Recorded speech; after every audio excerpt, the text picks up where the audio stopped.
ایسا پیدا ہوا ہے اس کو،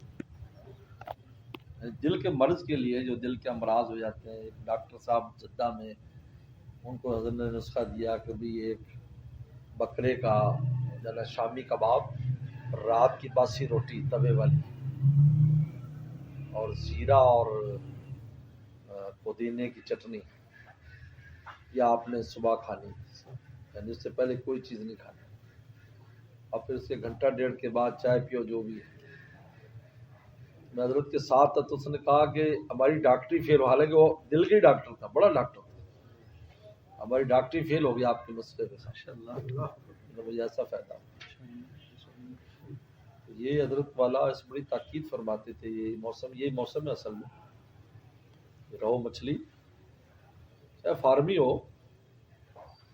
وہ مدینہ شریف میں ہمارے دوست ہیں، انہوں نے کہا کہ یہ اجوا کھجور وغیرہ یہ اب تو مدینہ سے باہر بھی پیدا ہونے لگ گئی، وہاں سے بھی آتی ہے.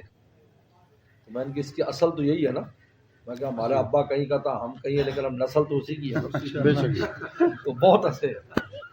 شیخ دلیل قوی، قوی دلیل. تو رو مچھلی فارمی ہو لیکن ہے تو کوئی کی نسل ہے، کچھ تو طاقت ہوگی. یہ ہمارے فرماتے تھے کہ رو مچھلی اور شیر، یہ دو ایسی چیزیں جو پانی کے مخالف چلتی دریا میں.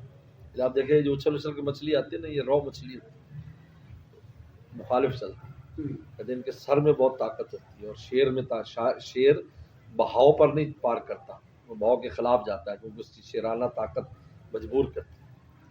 تو اس کے سر میں طاقت ہوتی ہے. مچھلی میں سب سے زیادہ طاقتور مچھلی. بڑا عجیب. خیال آپ یہ استعمال کرو، باقی انشاءاللہ. ڈاکٹر صاحب کیا منگانا ہے؟ جو کچھ چیز منگانی